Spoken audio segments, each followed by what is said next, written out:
Did Metroid Dread fully kill Kotaku over piracy promotion? The full details.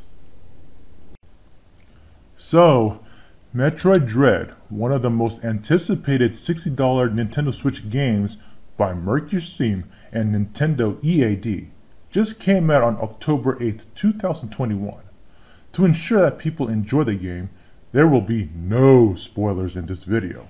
As the title says, this video is about Kotaku promoting piracy of the game one day after launch, written by Zach Swisen and approved by other Kotaku staff.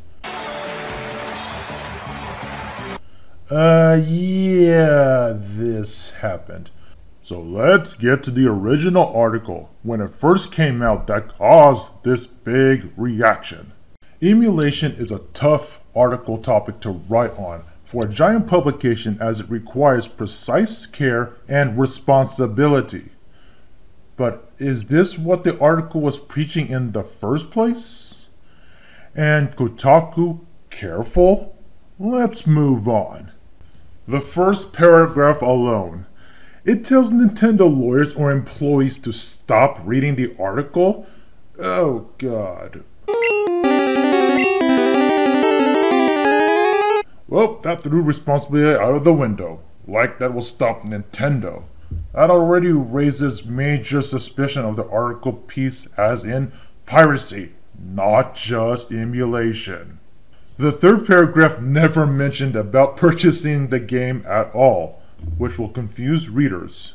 In addition, linking to two emulators will raise even more flags. No, in this video I am not clicking on these links. The video provided at the time, on October 7th, 2021, was somebody else's YouTube video of Metroid Dread being emulated on the PC. However, this video is no longer available due to a copyright strike. Obvious case is emulation and timestamp a day before Dread's release. Yeah, another red flag. But the real meat of the problem is the last paragraph. This is where all the hard-hitting evidence is. The first sentence already encourages people to not spend any money, followed by a hyperlink that encourages people to go to Google and download NES and SNES ROMs. The second hyperlink on pirates and hackers encourages people to illegally download ROMs. We'll get to those two hyperlinks later. And thanking God for hackers and pirates while trying to justify Nintendo's business faults as the reason? Very blatant there. So what is the true problem here? Read the bullet points here combined as one, not separate. It is a supposed giant professional media outlet, Kotaku, intentionally promoting piracy of a new game, that is. Article was released a day after the game was released, and the tone and the words align the above. For almost the rest of the video, I will place the following reason why Kotaku is in trouble, and leave the message there so that people don't intentionally miss the point. So it seems like the article was just rushed to get quick clicks on publication, without any quality control of the article itself. It didn't get edited until later after the backlash. So what do we expect on the currently edited article that is out there now? Let's see. It removed the Nintendo lawyers or employees. It still links to two emulators, although it just says that people are emulating it. It does provide a different video from Kotaku themselves. Like the other video, however, it was taken down by Nintendo for copyright. The two hyperlinks that we will get to later still remain. There is a little disclaimer, although half-assed and apathetic, but gets invalidated because authors still insist to praise pirates and hackers for their work. Contradiction much? It even places an October 10th, 2021 update, quote-unquote, that it didn't intend to suggest illegally download the recent game, much to confusion. Shut up! So the article is now messier to read. This update has put Kotaku in the back corner in a failed backpedal attempt. So no intention? Are you sure? Let's get to the two hyperlinks now. So this article claims that people are screwed if they don't own a Wii U or 3DS. What? Preservation that's being claimed doesn't align if it is currently available outside of Metroid Pinball. Just not fully ready to release all of the games on the Switch for one reason or the other. Instead, out of frustration, telling the audience to Google search to not only illegally download Metroid, NES to the Wii U, and Super Metroid, SNES to the 3DS, but also illegally obtain hundreds of SNES and NES games?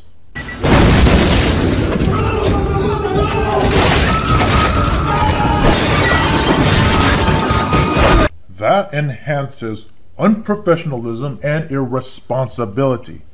For the record, while I made a joke Google video, I advise the audience not to do that. I will explain later. Let's get to the second hyperlink. So this title itself is already a legal disaster. So this blatantly encourages people to illegally download the ROMs as the best way. We can talk about how this article further discusses Sony PlayStation 2 prototype games, including games that are currently released and re-released.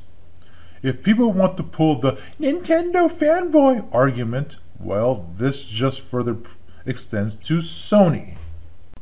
So upon reading 3 articles, it clearly backs up this piracy problem of Metroid Dread in the first original article. Let's dig it even further on Twitter. Twitter is rather interesting with Zach Swizin. It seems like he is trying to backpedal his statement on not encouraging piracy, yet the other 2 articles still exist, and his current one is a mess to understand. Yeah, he is placed on a corner of responses. At this time, I tweeted him on the issues, and, of course, no response. No surprise. Let's put things in perspective. If I were that writer, I would have to think twice about this. Either I would edit the hell out of this article or move this article as a personal blog. Publishing this in a giant media could get me punished hard by the community and the media, which could also result in both getting terminated as well as a blacklist. If I were the lead editorial, I would easily deny this article from the writer. Had I even allowed this, that would be my ass on the line, and every other article writer under me as well. If I were a game developer with MercuSteam or Nintendo, not only would I stop sending copies to Kotaku, but also blacklist them and spread the word about it. This is extreme entitlement for getting free games just to get a message of promoting illegal activity for our games. Additionally, that message would also be passed to other game developers as well, big or indie, both pissed. I would rather write about lolicons and animal abuse than this kind of infringement.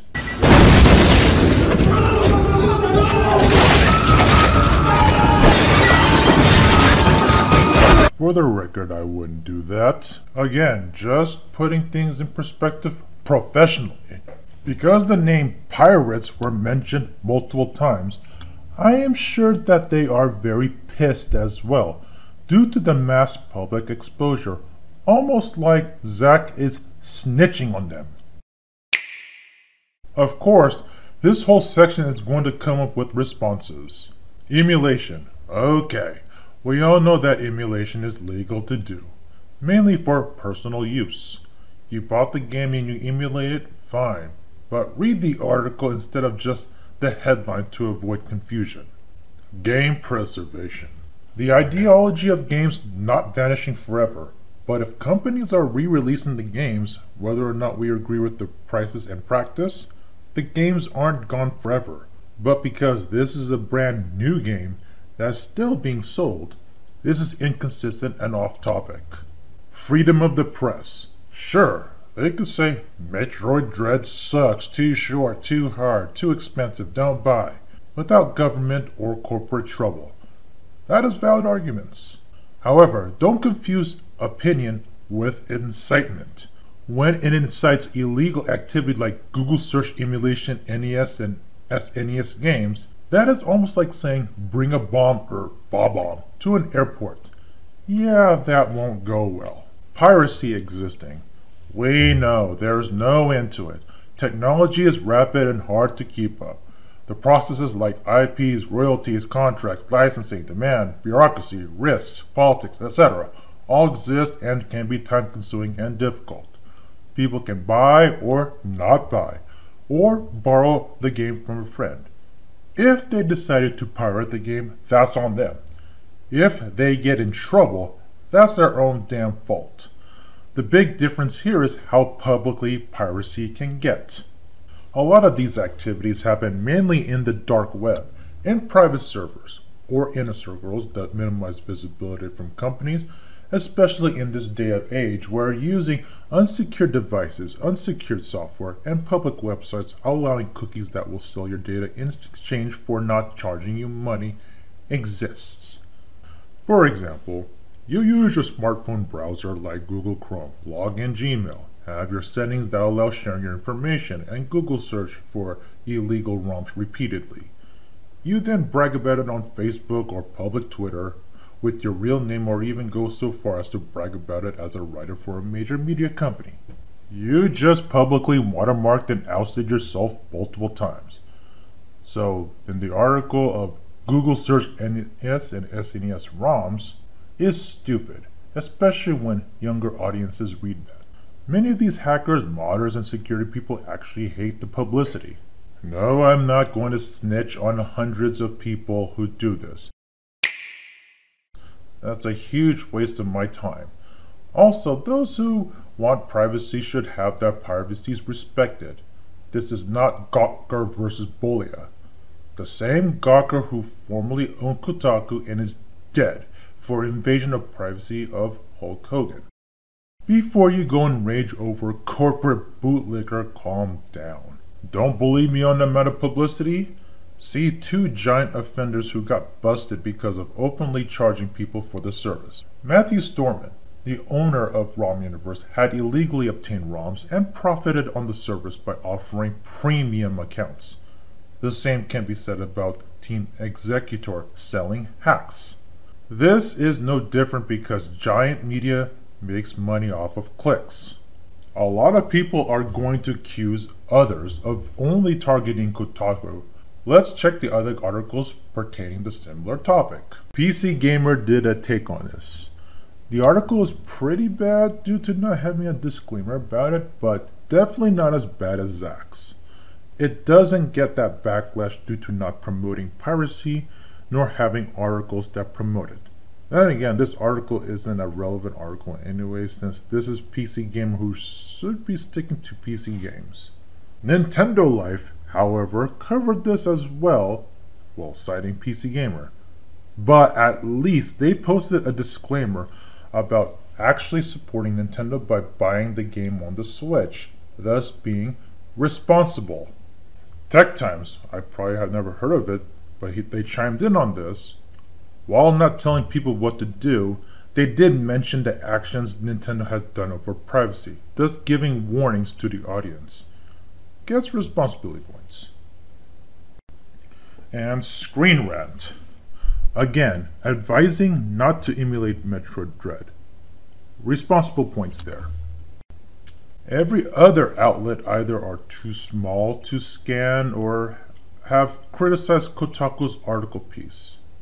But there is one that is baffling. Never heard of this site until now. This is a collective of inaccurate information. We already know how algorithms are problematic on social media. This goes to extreme on political matters that have nothing to do with justifying piracy. This isn't even activism. Corporate bootlicker? Very hypocritical considering that GO Media is a corporation as well. There are those who want to use the Kotaku hater excuse. Well, can you blame people for hating Kotaku and their history? This piracy talk is not just why. Kotaku has been known for controversial and fake news.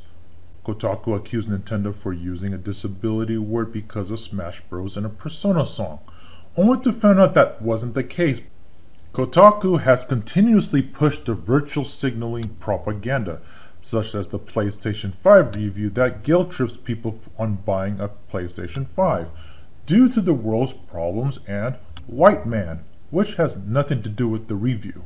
The Kotaku community are the most toxic gaming people out there who would extremely condemn anyone who doesn't agree with their points of view, going so far as to dox and threaten livelihoods, such as Gamergate. So yeah, the Kotaku hater is actually a compliment. Thank you very much. So to conclude, did Metroid Dread fully kill Kotaku? As a whole, no. However, let's see what it did kill. The original article. It was edited. The YouTube video on both articles. The one who emulated it first and Kotaku's video. In the future, what could this kill? Gaming journalism. While it is a dying art form, yes, article writing is an art form, the audience do expect higher standards. This places it much lower than it is now. Opportunities to get games early on by Nintendo via blacklist. It's one thing about Ubisoft and Bethesda blacklist, but a major console company is another. Opportunities to get games early from Mercury Steam. They can make games for Sony or Microsoft in the future and they spread the word of what happened. With more blacklisting, resources to keep them relevant will be cut, such as early access. GO Media's ties.